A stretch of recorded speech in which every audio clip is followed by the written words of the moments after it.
Hey there guys, Shane here from Fugatech 3D Printing, and today we're going to check out some enabled PLA.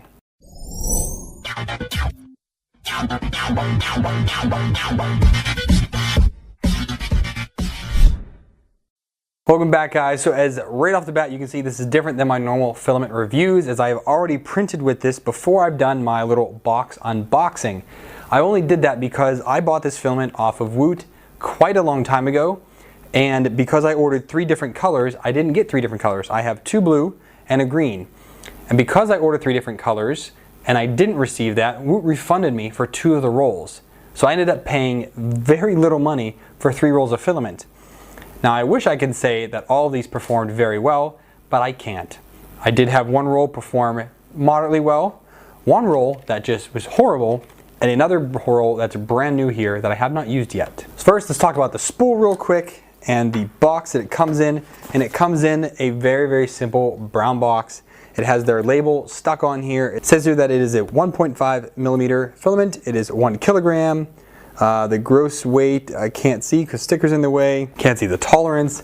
And it says that it is blue. It comes shrink wrapped in here. I'm not going to open this one up right now because I don't need to. But one interesting thing to note inside the bag with the filament and the Deskman pack is this itty bitty little enabled flashlight, which is funny also because it doesn't come with those little goofy batteries. I think this takes like the LRV 44s or LR 44s, or those little tiny button batteries are. It takes those. Well, I can't even get those here, and I think they're kind of expensive too for what they are. So it's a nice little kind of swag gesture that they have it in there, but I can't use it. So it's kind of a waste for me.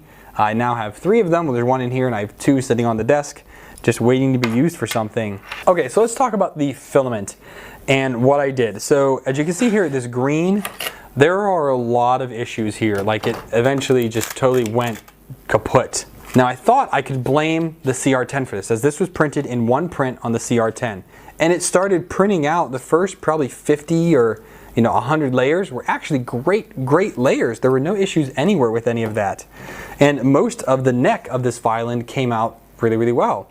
Now I was printing this for Halloween for my daughter, and I had, wasn't down here for like 2 days. This took almost 2 days to print.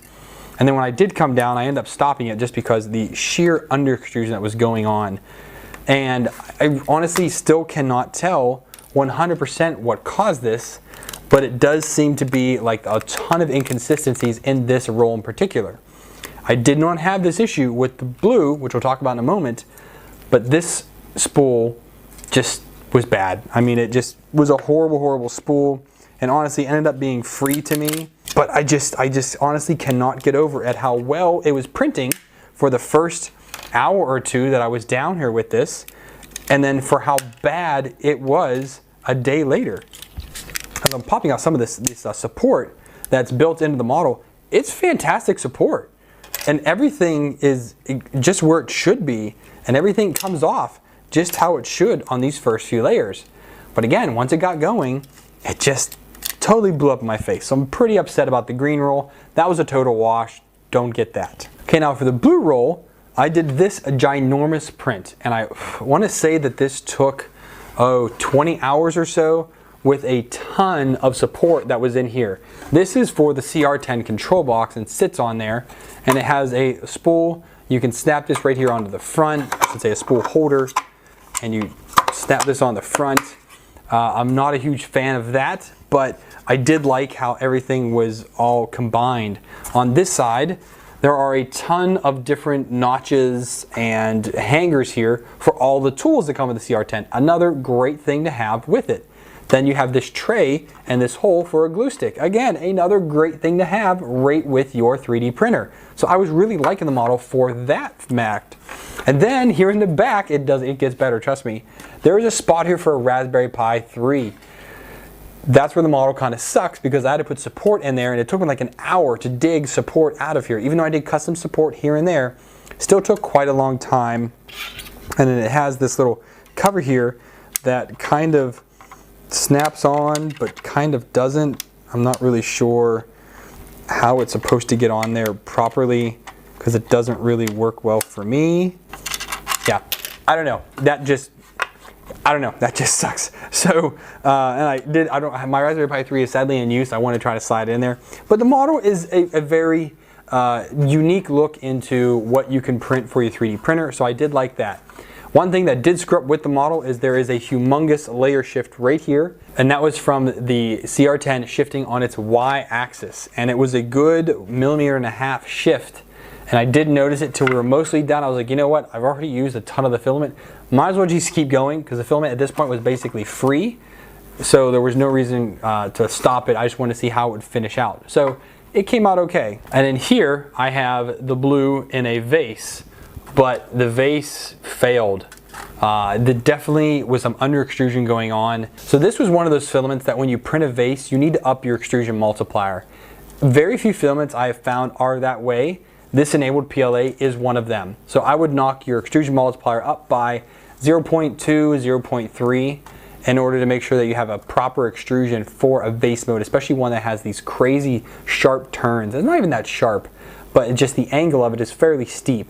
And it really needs that extra extrusion to make sure that all the layers actually bond together, because clearly it did not. So a while back you guys saw my practical prints video, and I featured this pocket hole jig that I printed off of Thingiverse. Did not create this, but then I did not have the brass fittings, but now I do. So these are guide tubes, make sure you don't chew up the plastic to get in there, and you just set this down on your piece of wood, you clamp it down, drill your holes in here, and there you have some pocket holes drilled in. It did require support, but it actually came out the best model that I had. There were no under extrusions anywhere. Honestly, no issues at all. This was printed on the Forgetech 2020 i3 with, again, no issues whatsoever. It has a nice kind of gloss to the top, but and kind of a gloss here on the side and a matte bottom because this was printed on the Forgetech BuildTack surface. But yeah, I mean, this came out great. It's with 50% infill.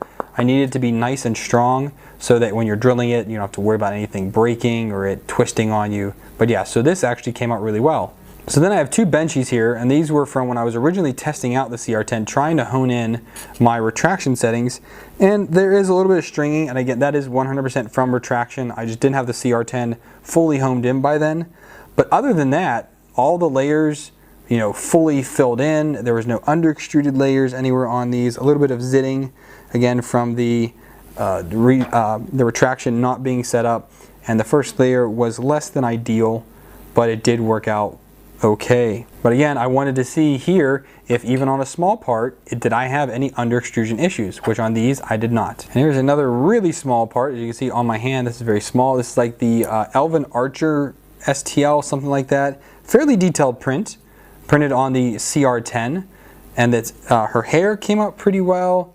Her back, the quiver, all of the arrows here. And you can even see how they are raggedy edges, and they're supposed to be that way apparently. But the ears, really, really well. It did need a little bit of support underneath this arm, and on this one I didn't think it needed any support, but yeah, it should have had a little bit. And the hair here at the bottom completely failed. That's because of the printer. But again, looking at this at a 0.1 millimeter layer height, there are no under extruded lines. So this blue roll filament was much better than the green roll. Now it might not seem I have a lot of prints here. This green was a good 3/4 of the roll, and I ended up trying a few other test prints out and all of them were failing. So clearly that roll was just trash. That just got thrown rest away. The blue, however, I was using for prototyping on quite a bit of things, and I think all of those original prototypes are now gone. I then eventually printed it in a higher quality PLA in the color that I wanted for the printer.